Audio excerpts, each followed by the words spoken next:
Welcome to the MTBC Telling Our Stories podcast. I am your host, the Associate Pastor here at Mount Tabor Baptist Church, Daniel Nally.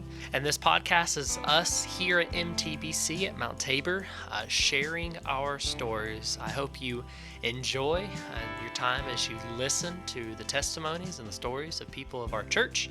And I hope you share these stories with friends, people that are hurting, people that need encouragement. So let's give a listen to our story for the day.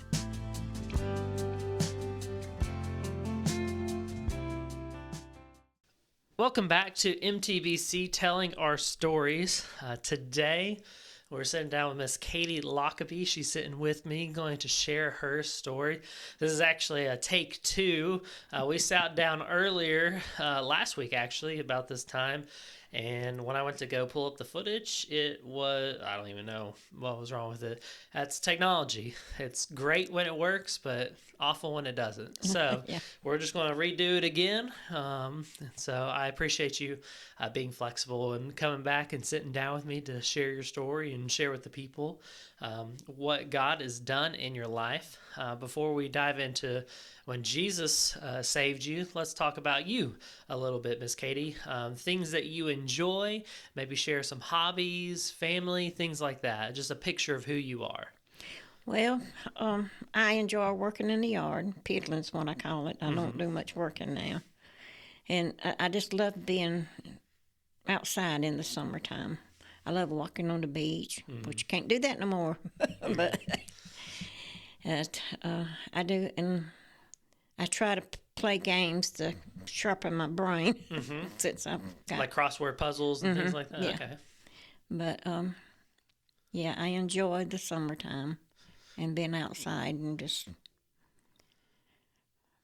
digging in the ground. Yeah. Well, hopefully that'll be able to start soon. Today is definitely not a day for it. It's cold and chilly. No. But hopefully spring is coming very soon, and you can get to digging in the ground again. I hope so. Yeah. What about family, or what about, did you grow up in this area? Or Yeah, in Double Springs. Okay. Yeah, I grew up, and I was in church growing up. Went to Double Springs Baptist Church, and also Earlsboro. I moved from Oakway to Townville. Okay. And, you know, as you get older, you just get away from the church. Yeah. You have to, I say, go crazy, I guess. Yeah, well, it definitely feels like that. We can kind of stray away and everything. Yeah, and I have 2 children. And I have a grandson that I raised since he was 2. Okay.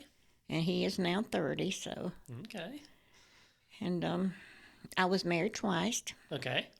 My first husband was the father of my children. Well, he died of alcohol poisoning because he was a full-blown alcoholic. Said I wouldn't never marry again. But then Jack Lockaby come along in my life, and I think God sent him to me because he was a blessing. Yeah. So, and then I lost him 6 years ago. So. Oh, okay, gotcha. So I didn't even know that. Yeah. Yeah. Well, I appreciate you sharing a little bit about yourself. Now let's dive into your story, Miss Katie. How did you come to know Jesus as your Savior and Lord? Well, Daniel, I thought I was losing my mind. I did. I mean, I could not sleep. I mean, I kept hearing the voice all night long. Your time is running out. It's time for you to do something. You don't want to die and go to. And it was just constantly. And I thought I was really, I didn't know what was going on. But in the meantime, Wanda and I had been finding us a church. I don't know how many we went to, several. Then we came to this one in Mount Tabor, and I just felt the presence of God here. And then we went to another, Oakdale, I think we went to. And I told Wanda, I said, I think I want to go to Mount Tabor. And so we came back one more time here. And so, but it was just haunting me, just like I couldn't sleep, I couldn't do anything. And then I had a friend that her and her husband took their grandkids to the Greenville Zoo, and he had a massive heart attack and dropped dead going through the gate. And she said, you know, he didn't get a chance to ask for forgiveness. And this voice popped right, that could have been you. That could have been you. And so I told my daughter, I said, Wanda, I think I'm going crazy. And she said, no, Mama, I think that's God working on you. And I said, well, would you call Preacher Phillips and see if I could go talk to him? And she did, and I think maybe it was that day or the next day we came, and I think maybe he might have scared him to death. And I just give my heart to God. Yeah. And that is the most precious day of my life. Yeah. It was just, and you know, I still hear him talking to me, but I sleep good at night now since I got saved. But I guess he was just chasing me.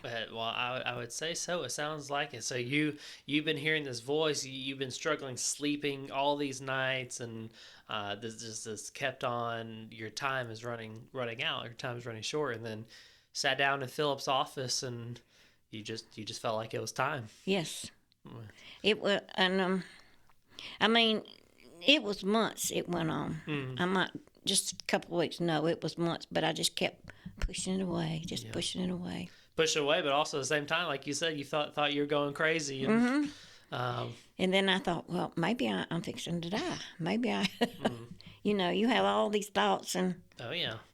But it was pretty rough there for a while. Yeah, but it was just the Lord trying to get after Yes, you. it was, and thank God, Wanda, she got me and brought me here, and. Yeah. And I've been blessed ever since, Daniel. Yeah, that's amazing. I mean, that's definitely, you know, we hear stories of people coming to know Jesus. I don't know, I hear many of the Lord really chasing after someone as strongly as he was chasing after you. What does that make you feel like, that he was chasing after you that strongly? Well, I think he was telling me I better get saved. Yes. Yeah. Because, you know, I wasn't saved, so. Yeah. I always say I wasn't the best person, but I'm not the worst person either before I got saved, but I just wasn't saved. Yeah. Yeah. Well, that day you came to know Jesus, and now you're saved. And you said that you've been sleeping good now? Yes. In fact, I can't hardly get out of bed now. Well, some of these mornings it's tough to get out of bed. I mean, that's a praise in itself, you know, that the Lord was able to give you peace, you know, after, you know, meeting you where you were. And I thought, Pete, you know, if I tell this, people's going to think I'm crazy. And I finally told Wanda, I said, something's wrong. I said, I can't sleep. I said, I keep hearing it's time for you to get saved. Your time's running out.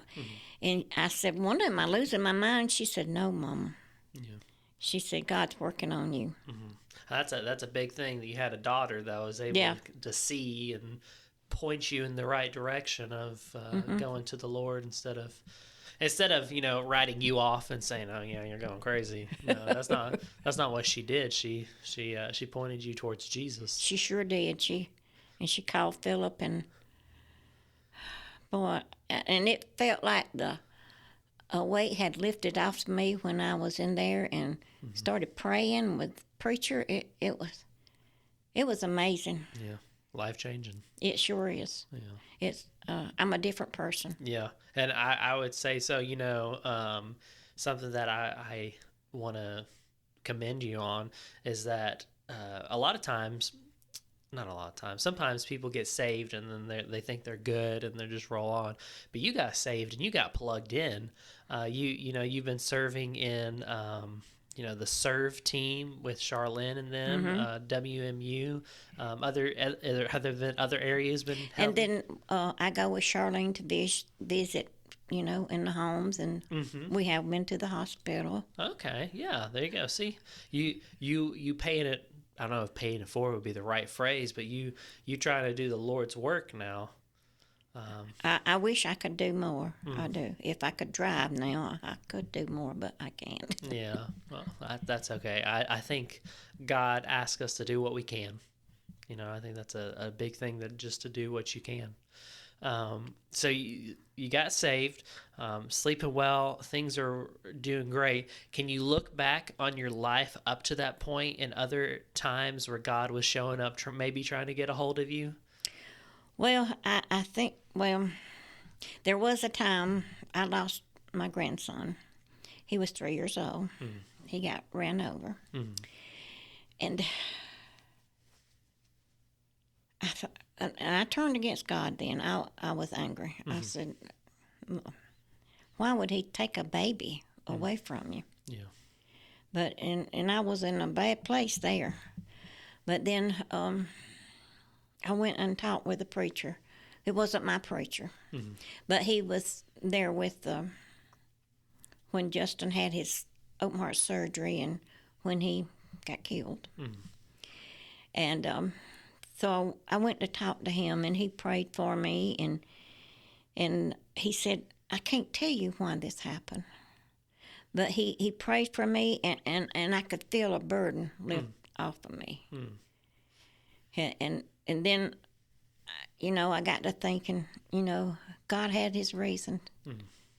I mean, he had his reason. Yeah. But it was hard for me for a while. It was. Yeah. I mean, that's a tough situation, whether or not we trust the Lord and his reason. That's still tough to go through. And now, I said, well, he's in heaven. So, and I had heard voices. If you want to see Justin again, you better change your lifestyle. Gotcha. So even way back then, the Lord was trying to kind of get your heart. And I think that I appreciate you being honest, because I think a lot of people, me included, when we go through tough times, that we do get angry, that we do question, we do say, God, what's the deal with this? So I appreciate you being honest with that, because I think a lot of people that will hear your story probably in the same boat. And I think we have to realize God's big enough to take our question, us questioning him. He's big enough to deal with those things. You think about Job in the Bible. Job experienced a lot of stuff happened to him. And God was still working through Job and his situation, even though he couldn't see it. But that's definitely tough. And sorry you had to go through that. Yeah, it was terrible, but God got me through it. Yeah. Even I turned angry against him, but it took me a while. It did. Yeah. Thinking through those situations and everything, have there been any verses in the Bible or like life verses that you've been able to hold on to? John 3:16, for God so loved the world. That's always been my favorite verse. Yeah. It has been. Yeah. It has been my favorite verse. Yeah. I mean, that's like a foundation verse. Really, really kind of goes to what happened to you in pastor's office, Yes. That verse became very real for you that day. It sure did. It sure did. Yeah. I mean, I was a mess. I really was, Daniel. Yeah. Well, praise the Lord. God makes, what's the phrase Philip always says? He makes masterpieces out of messes or something like that. He does. Yeah. I'm here to prove that. Yeah, and give testimony about it. And I still have times, but I am blessed. The day I got saved in Preacher Philip's office. Yeah, it was amazing. It was amazing. Yeah. And I am so grateful for it.